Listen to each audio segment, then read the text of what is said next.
Habinshuti Elamu bazi ku izina rya Gideyoni, iryo zina ryanjye ry'umuhamagaro mu murimo w'Imana.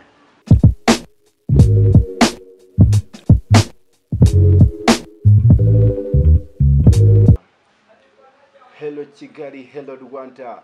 Mwiriwe mumeze gute iminsi myinshi? Iyi ni ya televiziyo yanyu Ihumure Family TV ibagezaho ibiganiro bitandukanye, harimo ijambo ry'Imana cyangwa se ivugabutumwa, ibagezaho urwenya cyangwa se comedy, abanyamideli, fashion ndetse no kubyina, harimo ababyinnyi batangaje. Kora subscribe ku Ihumure TV.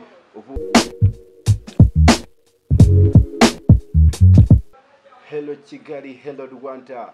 Mwiriwe mumeze gute iminsi myinshi? Iyi ni ya televiziyo yanyu Ihumure Family TV ibagezaho ibiganiro bitandukanye, harimo ijambo ry'Imana cyangwa se ivugabutumwa, ibagezaho urwenya cyangwa se comedy, abanyamideli, fashion ndetse no kubyina, harimo ababyinnyi batangaje. Kora subscribe ku Ihumure TV ubundi dukomeze. Ahangaha ndi kumwe n'umugabo mukuru cyane, nawe bwe aratangira yibwira abanyarwanda muri rusange. Urakoze. Nitwa Habinshuti Elamu bazi ku izina rya Gideyoni, iryo zina ryanjye ry'umuhamagaro mu murimo w'Imana. Ni umwanya mwiza rero wo kugira ngo tuganire ku ijambo ry'Imana. Ijambo ry'Imana ni rizima kandi rifite aho ridukura n'aho rituganisha. Munyemerere rero ntangire mbabwira ku ijambo ry'Imana nk'uko riboneka mu byahishuwe ibice byaho 28 umurongo waho wa mbere ndetse kugeza ku murongo waho wa 6. Umutwe w'amagambo uravuga ngo inshira iruma Pawulo ntiyagira icyabo. Yesu ashimwe cyane. Pawulo uyu nguyu ubwo yari ari kumwe n'intumwa ngo nuko ngo bajya mu gihugu cy'Iyopi, bageze mu rugendo ngo haza kugwa imvura nyinshi cyane.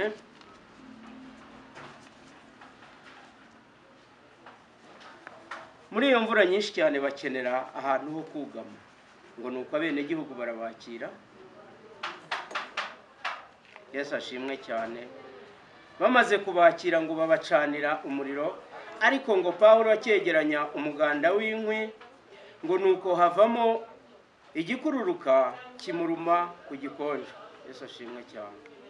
Kimaze kumuruma ku gikonjo, Pawulo ntiyaretse gucana, arakomeza aracana, nshuti z'umusaraba, aracana arenyegeza, ngo arangije afata cya kirereta agikunkumurira mu muriro. Yesu ashimwe cyane. Ariko ngo kikimara kumuruma ku gikonjo, ngo abenegihugu baravuga ngo noneho ya yindi idacurwa kibera ntiributume abaho. Yesu ashimwe. Hari igihe ugera mu bibazo abantu bakavuga bati noneho ntaramuka. Hari igihe ibibazo biba byinshi abantu bagatangira guca imanza, bamwe bati yari yaratinze ndetse ahubwo uyu munsi noneho ni wo iherezo rye. Nagira ngo nkubwire wowe mwene data unyumva aka kanya ngo iherezo si iryo ngiryo, ahubwo iherezo ry'abizera riba mu biganza by'Uwiteka. Pawulo uyu nguyu ubwo ikirereta cyamurumaga ku gikonjo, abanegihugu baho ngaho bahise batangira kuzamura amagambo akomeye cyane y'urucantege. Baravuga bati ahari urugendo rwe rurangiriye aha ngaha. Yesu ashimwe cyane. Ariko siko bimeze kubizera Uwiteka. Pawulo ngo agumiza gucana, akunkumurira ikirereta mu ziko, ngo kirashya, ngo bategereza kwapfa kenyutse, barabibura. Barangije ngo bahindura imvugo, baravuga ngo noneho ni Imana. Yesu ashimwe cyane. Yesu ashimwe cyane.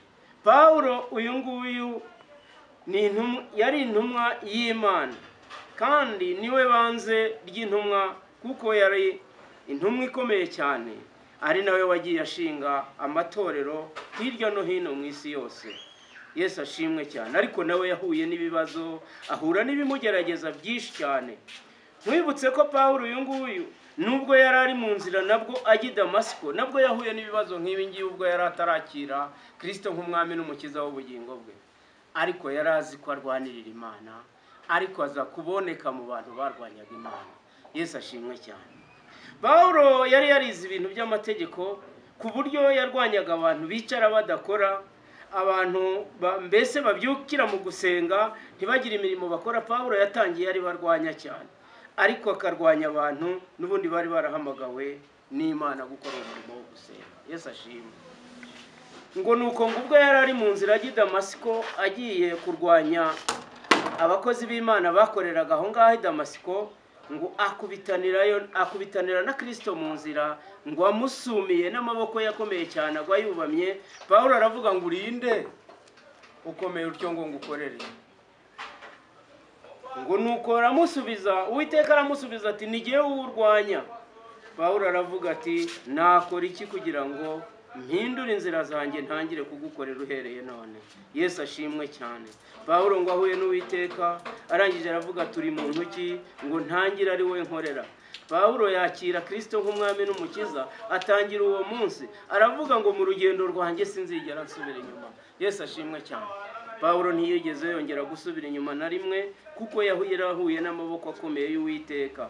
Nagira ngo nkubwire wowe mwene data, muri iyi minsi ukerensa iby'Imana yakoze cyangwa se yandikishije abanditsi bayo, nagira ngo nkubwire ngo hindukira ugaruke mu nzira, utazahindukira uhuye n'amaboko akomeye y'Uwiteka ukamera nka Pawulo. Mwibutse ko amaze gusumirwa n'amaboko akomeye, ijisho ry'uruhande rumwe ryahise rihinduka umuturi. Pawulo yabanye naryo mu butumwa bwiza, ndetse yarinze ataha yitabye Imana akibana n'iryo jisho. Umunsi umwe Pawulo ari mu nzira agenda, Yesu ashimwe cyane, ngo nuko ngo avuye ku irembo ryitwaga Ryiza, ngo avuye gusengera ibirema n'impumyi bahagurutse, ageze mu nzira ngo yibaza ku bw'ijisho rye. Yesu ashimwe cyane. Arangije ngo abwira Uwiteka ati ariko se nk'iri jisho ryo ntacyo warikoraho? Uwiteka asubiza Pawulo ngo Pawulo, ubu genda ugumukuri, ubuntu bwanjye buraguhagije. Yesu ashimwe cyane.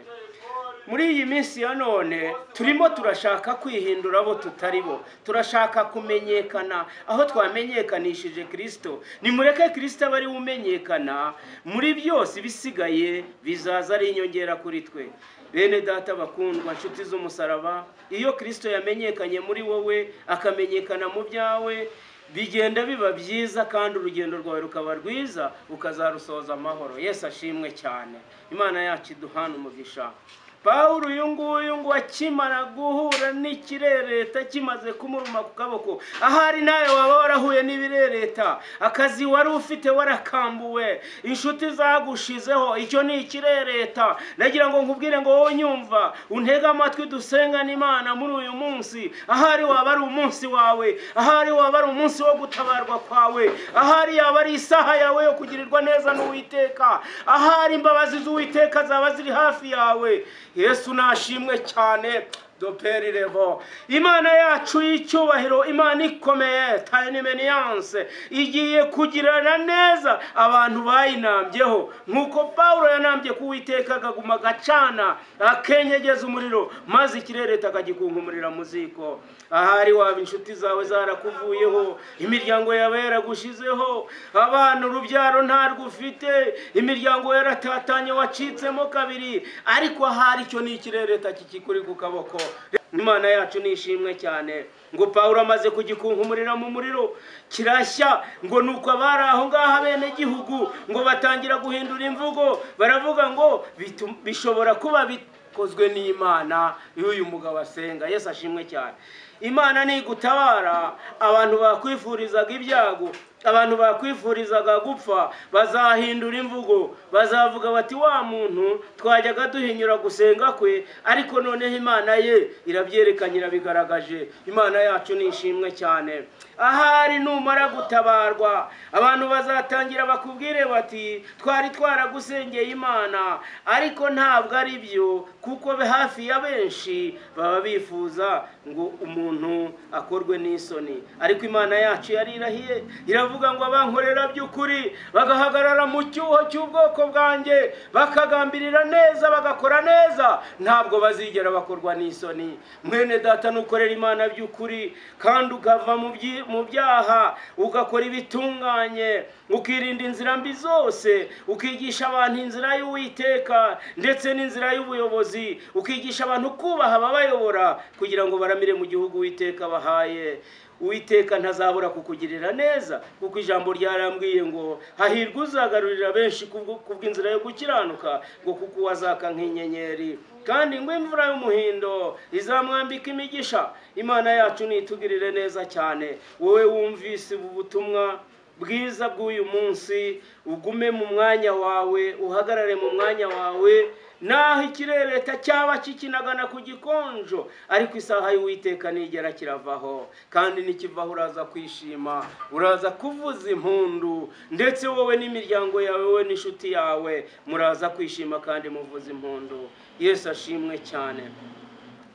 Ni umunsi mwiza wo kutegera ugutwi ijambo ry'Imana ndetse icyo udasobanukiwe ukabaza ugasobanukirwa ukaguma mu mwanya ukaguma mu murongo ukarindira. Uwiteka abwira abigishwa be ati mugume hafi aho mu murwa mundindire nzaza sinzatinda. Ati hahirwa abazandindirira mu murwa kuko nzabiyereka kandi nzabagirira neza. Abantu benshi bazi ko mu murwa ari mu mujyi wa Kigali, ntabwo ariko bimeze imbere y'Uwiteka. Mu murwa ni igihe cyose uhagaze mu nzira zo gukiranuka uba uhagaze mu murwa. Ndagira ngo mbwire abantu batazumva ko bari mu cyaro Uwiteka atabagirira neza, batazumva ko bari mu mpinga z'imisozi cyangwa mu bikombe bahatuye aho Uwiteka atabagirira neza, bakumva ko Uwiteka agirira neza bari mu murwa w'igihugu. Ntabwo ari wo murwa Yesu yavuze, ahubwo yavuze umurwa wo guhora wirinda icyaha n'igisa nacyo, wo guhora ukora ibikwiye n'ibitunganye. Uwo ni wo murwa mwiza. Uwiteka yavugaga ati mugume mu murwa, mugume kwizera, mugumane ibyiringiro, mugumane amahoro yanyu kandi muyifurize n'abandi, musabirane ibyiza, muhagarare mu nzira yo kwera no gukiranuka. Ubwo ni wo murwa Kristo yabwiraga abigishwa be. Bene data bakundwa nshuti z'umusaraba, mureke tugume mu murwa kandi tugume mu murwa twihanganye dutegereze umwami wacu Yesu Kristo azatugirira neza.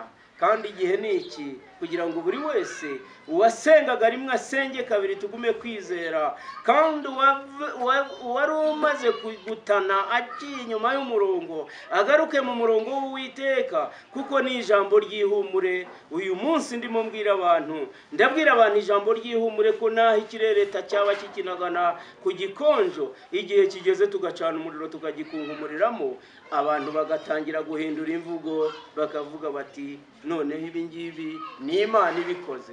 Yesu ashimwe cyane. Muhagarare mukomere, muhagarare kigabo inshuti bavandimwe kugira ngo uru rugendo twatangiye tuzarusoza amahoro. Imana iduhane umugisha. Amen.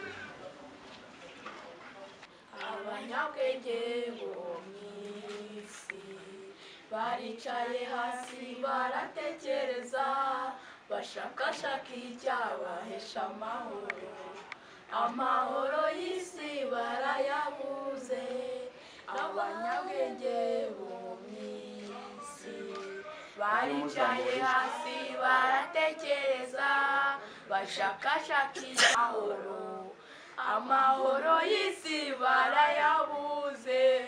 N'amahoro y'isi bateze kubona kuko abayituye banze guca bugufi ngo bagarukire uwabapfiriye. Kuko Yesu ari utanga amahoro. N'amahoro y'isi bateze kubona kuko abayituye banze guca bugufi ngo bagarukire uwabapfiriye. Kuko Yesu ari utanga amahoro. Baribeshya n'amahoro bazabona nawe ndabazubake hagati y'inyenyeri. Babuze ifaranga n'ururimi nago bizamera nk'ibyabaye i Babeli. baribeshya n'amahoro bazabona nayo wenda bazubake hagati y'inyenyeri babuze ifaranga n'ururimi narwo bizamera nk'ibyaba